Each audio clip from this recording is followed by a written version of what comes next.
শুধু বিয়েতে কবুল আমাদের ইসলাম সম্মত, বাকি বউ যে কাপড় পরে, জামাই যে কাপড় পরে, যেখানে বসে বিয়ে হয়, যে বিয়ে পড়ে, যে উকিল হয়, যে সাক্ষী হয়, সব কিছুতে ইসলাম কোথায়?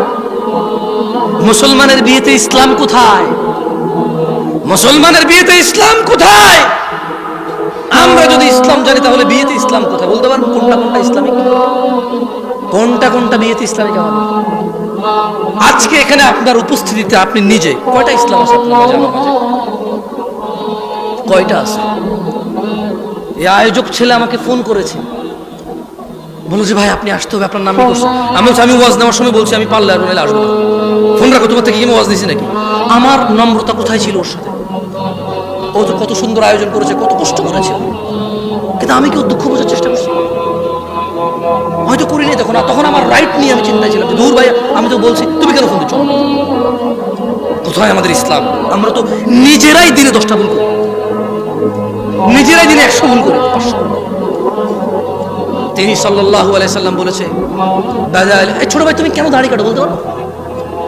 বলতে পারো তুমি কেন দাড়ি কাটো? তুমি জানো না।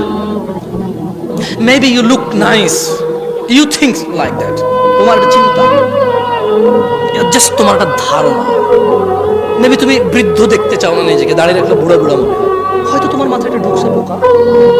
Otherwise what else? আর কি মানে, আর কি হতে পারে এখানে? পারপাস কি হতে পারে দাড়ি কাটা মানে?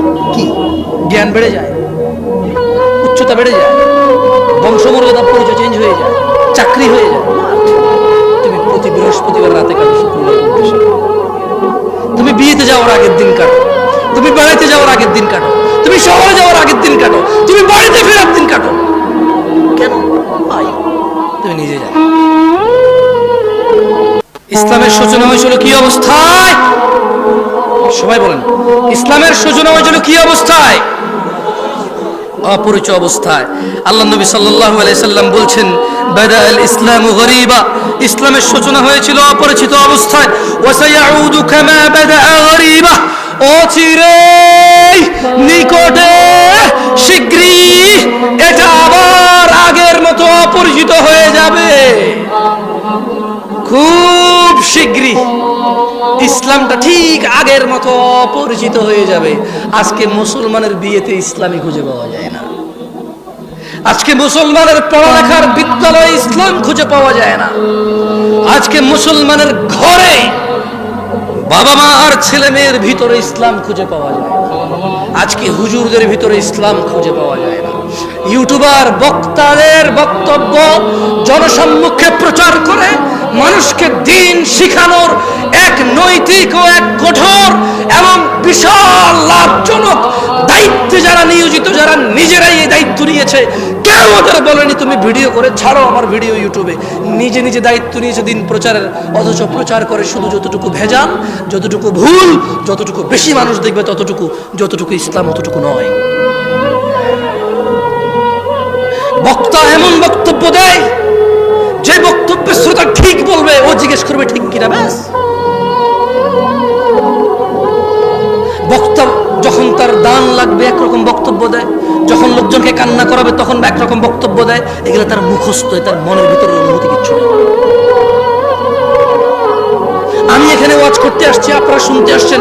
কত নবী রাসূল কিয়ামতে উঠবে যাদের উম্মতি থাকবে না, অথচ আপনারা এতজন মানুষ আসছেন, স্টিল আমি আপনাদেরকে ধমক দিয়ে কথা বলতেছি। ভাই এটা তো আল্লাহর পক্ষ থেকে নিয়ে আমার যে আলহামদুলিল্লাহ, আমি দুটো কথা বলবো, মানুষগুলো শুনতে আসছে ইসলাম। আমার উচিত ছিল আপনাদের সাথে আরো সুন্দর, আরো মোলায়েম, আরো কোমলতা দিয়ে কথা বলা। কোথায় পারলাম আমি আমার কোমলতা? মনে হচ্ছে যেন আপনারা আসছেন এটা ঠেকায় পড়ছেন। আমি এক বেটা আসছি কই থেকে বিমানে চড়ে, আমিই তো আমি। কোথায় আমার কোমলতা? আমি তো আসলে শঙ্কিত আমাকে নিয়েই। আপনাদের কি ওয়াজ করবো আমি আমাকে নিয়ে চিন্তিত।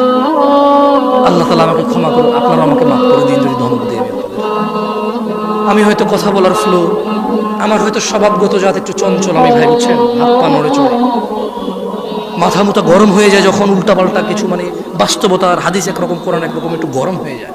আমি এর জন্য আন্তরিকভাবে ক্ষমা চাই। আপনারা আমার ভাই, আপনারা আল্লাহকে ভালোবেসে আসছেন, আপনারা নিজেরা টাকা খরচ করে আমাকে এখানে দাঁড় করাইছেন কথা বলার জন্য। এটা কত বড় নিয়ামত আল্লাহর পক্ষ থেকে আমার জন্য, অথচ আমি কিনা আপনাদের সাথে সুন্দর ব্যবহার করতে পারছি না। আমার মনে হচ্ছে যেন আমি মালিক হয়ে গেছি, কিনে ফেলছি আপনাদের, আমি একটা কিছু হয়ে গেছি। আল্লাহ আমাকে ক্ষমা করুন, আপনারা আমাকে মাফ করে দিন। কেমন